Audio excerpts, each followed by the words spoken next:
যেই জিবরাইল ফেরেশতা এই পৃথিবীতে 1,24,000 মতান্তরে 2,24,000 নবী রাসূল ছিলেন। প্রত্যেকটা নবী রাসূলের কাছে জিবরাইল আগমন করেছেন। কোন নবীর কাছে এসেছেন জীবনে মাত্র একবার, কোন নবীর কাছে এসেছেন জীবনে 2 বার, কোন নবীর কাছে 3 বার, 5 বার, 10 বার, 49, 50 বার, 250 বার পর্যন্ত এসেছেন। এর বেশি কোন নবীর কাছে আসেন নাই। আরেকটা বর্ণনায় পাওয়া যায় 450 বারও এক নবীর কাছে এসেছিলেন, এর বেশি নয়। আর আমাদের নবীজির কাছে একাই এসেছিলেন 24,000 বার। আল্লাহু আকবার বলে। এই জিবরাইল রাসূলুল্লাহর কাছে আগমন করতেন মানুষের রূপ ধারণ করে। বিশেষ করে দাহিয়াতুল কলবি রাদিয়াল্লাহু তাআলা আনহু সুন্দর সুশ্রী বালক একজন সাহাবী ছিলেন, ওনার রূপ ধারণ করে আসতেন। তো রাসূল একদিন বলে, জিবরাইল তুমি তো সব সময় মানুষের আকৃতিতে আমার কাছে আসো, তোমার আসল অস্তিত্বটা দেখতে চাই, আমাকে দেখাও। জিবরাইল বলল, ইয়া রাসূলুল্লাহ, বুখারী শরীফের ব্যাখ্যা গ্রন্থ ফজলুল বারিতে আল্লামা শিববির আহমদ উসমানী রহমাতুল্লাহ আলাইহি লিখেছেন, রাসূলুল্লাহকে জিবরাইল বলে, আল্লাহর হাবিব আপনি যেই পৃথিবীতে বসবাস করেন এই পৃথিবীটা অনেক ছোট, এই পৃথিবীতে আমি আমার আসল অস্তিত্ব দেখাইতে পারবো না। আল্লাহু আকবার বলেন। রাসূল বলে, কেমন ছোট পৃথিবীতে আমি আছি? বিশাল এক মরুভূমির মধ্যে হাতের আংটি পড়ে গেলে খুঁজে পাওয়া যেমন সুকঠিন হবে, ঠিক প্রথম আসমানে এই পৃথিবীটা ছেড়ে দিলে খুঁজে পাওয়া তার চাইতে বেশি কঠিন হবে। ও নবী, আর প্রথম আসমানটা দ্বিতীয় আসমানে ছেড়ে দিলে এমনই খুঁজে পাওয়া কঠিন হবে। এক একটা আকাশ এক একটা আকাশের তুলনায় এমন বড়, আমার সমস্ত পাখা দিয়া আমি আকাশে অস্তিত্ব প্রকাশ করি, আপনি যেই পৃথিবীতে আছেন পারি না, এই জন্য কি করে দেখাবো? রাসূল বললেন, অত কথা বুঝি না, বললাম দেখাইতে দেখাও। আল্লাহু আকবার বলেন। রাসূল যদি বলে দেখাইতে বাধ্য কি বাধ্য না? জিবরাইল বলে, ইয়া রাসূলুল্লাহ আপনি চক্ষু বন্ধ করেন। রাসূল করিম সাল্লাল্লাহু আলাইহি ওয়াসাল্লাম চোখ বন্ধ করলেন। কিছুক্ষণ পর জিবরাইল বললেন, আল্লাহর হাবিব আপনি চোখ খুলেন। আল্লাহ রাসূল চোখ খুললেন। চোখ খোলার পরে জিবরাইল বলে, আল্লাহর হাবিব দেখছেন? রাসূল বলে, আমি কিছু দেখি নাই। বলে, কিছুই দেখেন নাই? বলে, এতটুকুন দেখেছি, আকাশটা আলোক উজ্জ্বল ছিল, কিছু সময়ের জন্য অন্ধকার হয়ে গিয়েছে। রাসূল এটাই তো আসলটা, বুঝিয়ে বলো। বলে, আমার একটা ডানা 600 থেকে একটা ডানা মাত্র ছড়িয়ে দিয়েছি, গোটা আকাশটা ঢেকে ফেলে দিয়েছে। আল্লাহু আকবার বলেন। জিবরাইলের গায়ের মধ্যে 600 পাখা আছে।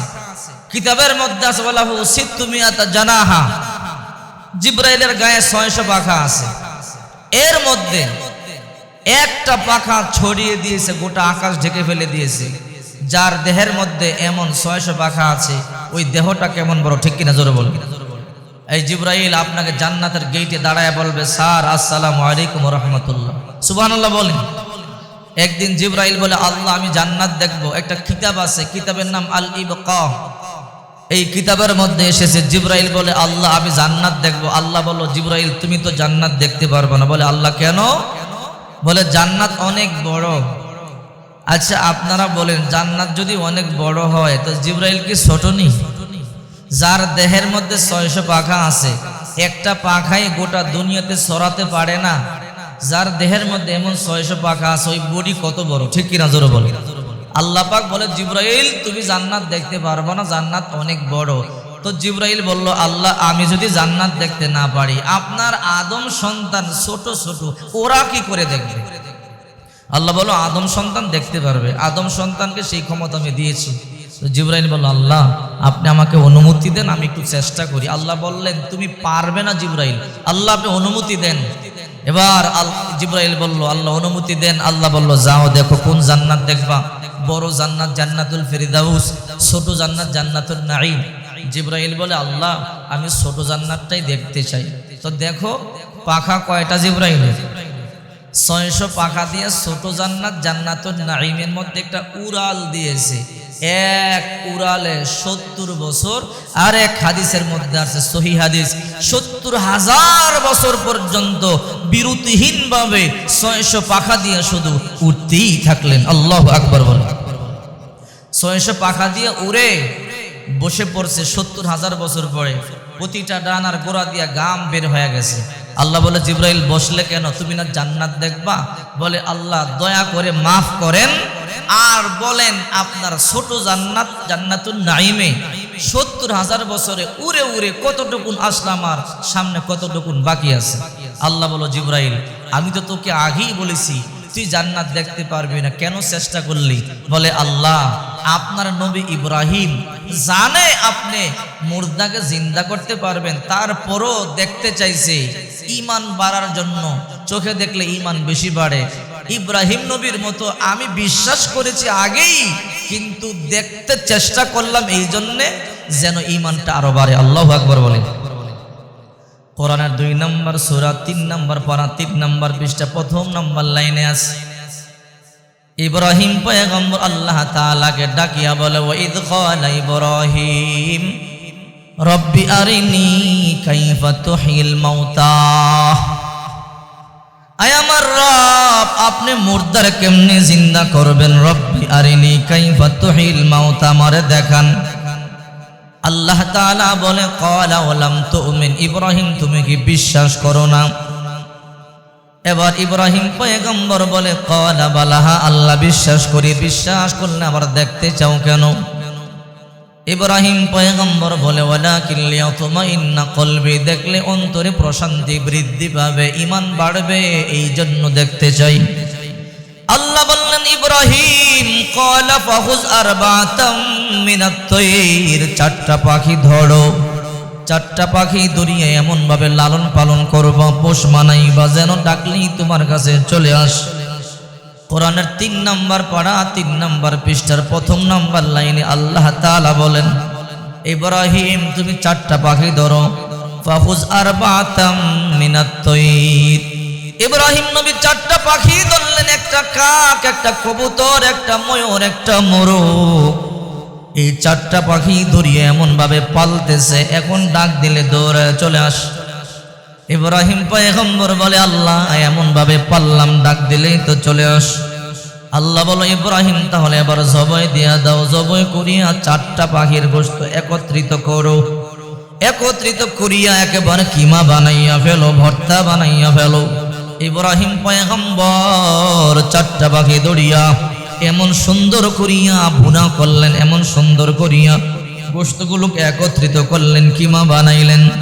একেবারে মা বোনেরা পাঠার মধ্যে যেমন মরিচ হলুদ বাটে এই রকম বাটিয়া মিক্স করে ফেললেন। ইব্রাহিম পয়গম্বর বলে আল্লাহ এমন ভাবে মিক্স করেছি দেখেন না, একত্রিত করে ফেলিস। আল্লাহ তাআলা বলে ইব্রাহিম এইবার গোশত আলাদা করো, কোনটা কাকের গোশত, কোনটা ময়ূরের গোশত, কোনটা মোরগের গোশত, কবুতরের গোশত আলাদা করো। ইব্রাহিম পয়গম্বর বলে আল্লাহ আমি পারবো না, দুনিয়ার কেউ পারবে না, এমন মিক্স করেছি কেউ বের করতে পারবে না। আল্লাহ তাআলা বলে রে ইব্রাহিম যাও যাও, বড় বড় ৪টা পাহাড়ের চূড়ার মধ্যে গোশতগুলোকে বন্টন করিয়া সুন্দর করিয়া ভাগ করে রাখিয়া চলে আস।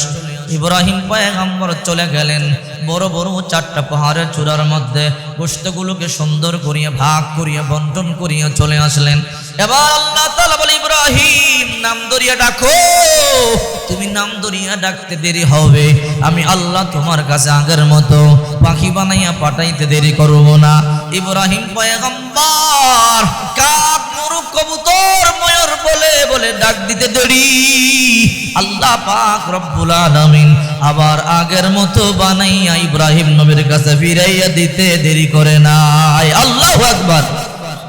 কদর কুদরত দারি বরকামাল, আনতা রব্বি আনতা হাসবি জুল জালাল, তুহি কদর জলিলুল্লাহ জাহাদার, বহর হালে তুহি মেরা নেগাহদার। ও ইব্রাহিম নবী বলে আল্লাহ ৭০,০০০ বছর উড়লাম তোমার ছোট জান্নাত জান্নাতুন নাঈমে, ৭০,০০০ বছর উড়িয়া উড়িয়া কতটুকুন আসলাম, সামনে কতটুকুন বাকি আছে বলেন। আল্লাহ তাআলা বলে রে জিব্রাইল, আমার জিব্রাইল শোনো, এই ছোট জান্নাত জান্নাতুন নাঈমের মধ্যে lakh lakh crore crore million million trillion trillion pillar রয়েছে, এর মধ্যে মাত্র ২য় নাম্বার পিলারটা পর্যন্ত এসেছো, আর সামনে সমস্ত পিলারগুলো বাকি রয়ে গেছে। আল্লাহু আকবার বলে।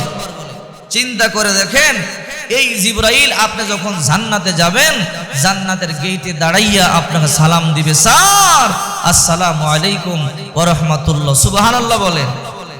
সালামের দাম আছে না নাই? এই জন্য রসুল বলে, যেই দেশে যত বেশি সালামের আদান প্রদান হবে ওই দেশে তত বেশি শান্তি আসবে। যেই সমাজে যত বেশি সালামের আদান প্রদান হবে ওই সমাজে তত বেশি শান্তি আসবে। যেই ঘরে যত বেশি সালামের আদান প্রদান হবে ওই ঘরের মধ্যে তত বেশি আল্লাহ শান্তি রহমত নাজিল করবে। এখনকার যুব সমাজরা মুরব্বীদেরকে দেখলে সালাম দিতে চায় না, ঠিক কিনা জোরে বলেন?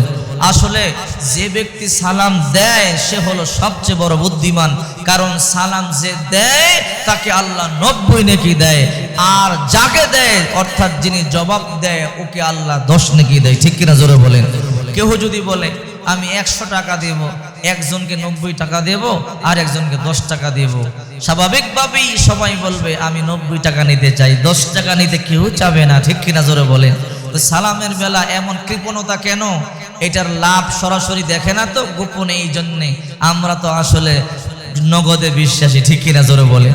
এই জায়গায় একটু বাকি থাক, কিয়ামতের ময়দানে আল্লাহ পাক দিবে, ঠিক কিনা জোরে বলেন? এই জন্য আমল করবেন।